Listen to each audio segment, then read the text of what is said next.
नमस्कार दोस्तों।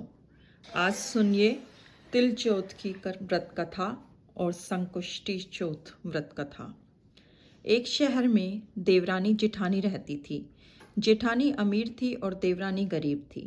देवरानी गणेश जी की भक्त थी।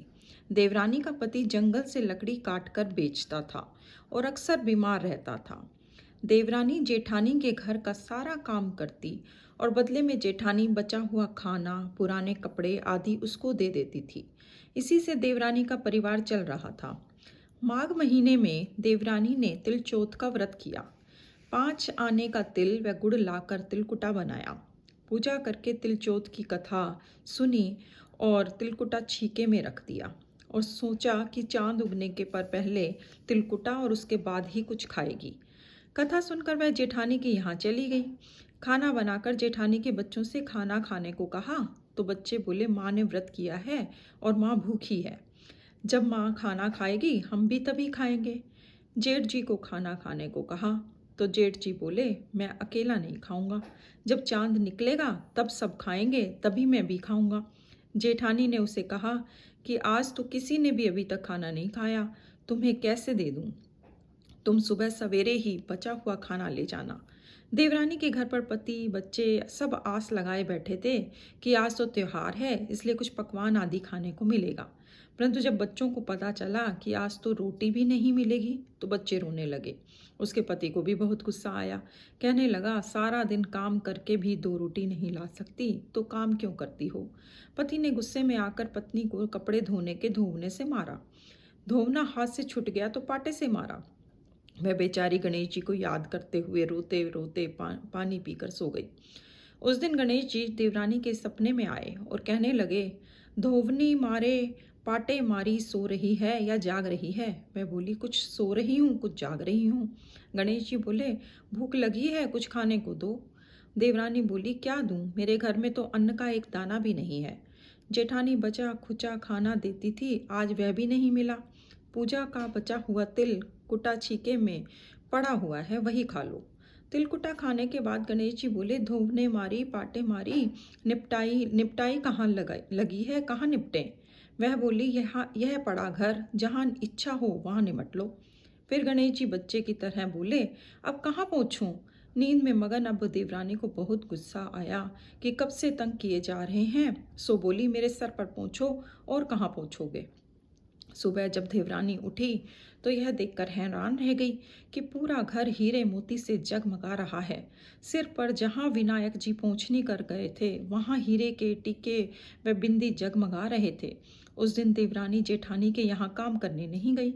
बड़ी देर तक राह देखने के बाद जेठानी ने बच्चों को देवरानी को बुलाने भेजा। जेठानी ने सोचा, कल खाना नहीं दिया इसलिए शायद देवरानी बुरा मान गई।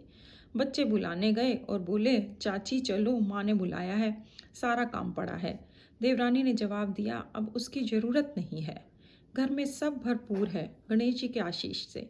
बच्चों ने जाकर माँ को बताया कि चाची का तो पूरा घर हीरे मोतियों से जगमगा रहा है। जेठानी दौड़ती हुई देवरानी के पास आई और पूछा कि यह सब हुआ कैसे? देवरानी ने उसके साथ जो हुआ वो सब कह डाला। घर लौटकर जेठानी अपने पति से कहा कि आप मुझे धोवने और पाटे से मारो। उसका पति बोला कि भली मानस, मैंने कभी तुम पर हाथ भी नहीं उठाया, मैं तुम्हें धोवने और पाटे से कैसे मार सकता हूँ? वह नहीं मानी और जिद करने लगी। मजबूरन पति को उसे मारना पड़ा।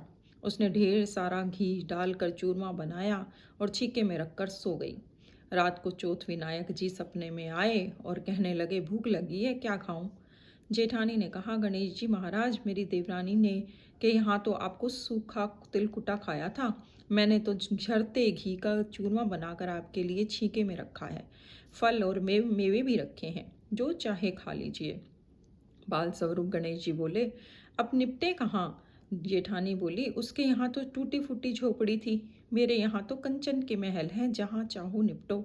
फिर गणेश जी ने पूछा, अब पोंछूं कहाँ? जेठानी बोली, मेरी ललाट पर बड़ी सी बिंदी लगाकर पोंछ लो। धन की भूखी जेठानी सुबह सुबह बहुत जल्दी उठ गई। सोचा घर हीरे जवाहरातों से भर चुका होगा, पर देखा तो पूरे घर में गंदगी फैली हुई थी, तेज बदबू आ रही थी। उसके सिर पर भी बहुत सी गंदगी लगी हुई थी। उसने कहा, हे गणेश जी महाराज, यह आपने क्या किया? मुझसे रूठे और देवरानी पर टूटे।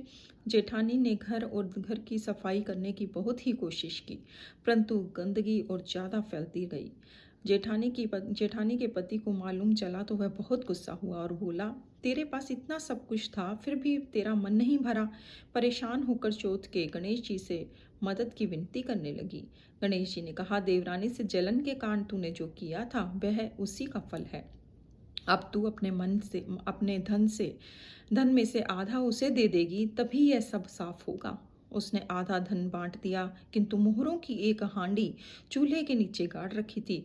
उसने सोचा किसी को भी पता नहीं लगेगा, और उसने उस धन को नहीं बांटा। उसने कहा, हे श्री गणेश जी, अब तो अपना यह बिखराव समेटो। वे बोले, पहले चूल्हे के नीचे गाड़ी हुई मोहरों की हांडी सहित ताक में रखी 2 सुई के भी 2 हिस्से कर। इस प्रकार गजानन ने बाल स्वरूप में आकर सुई जैसी छोटी चीज का भी बंटवारा किया और अपनी माया समेटी। हे गणेश जी महाराज, जैसे आपने देवरानी पर कृपा की, वैसे ही सब पर करना। कहानी कहने वाले, सुनने वाले व हुकारा भरने वाले सब पर कृपा करना, किंतु जेठानी को जैसे सजा दी वैसी किसी को मत देना। बोलो गणेश जी महाराज की जय। बोलो चौथ माता की जय।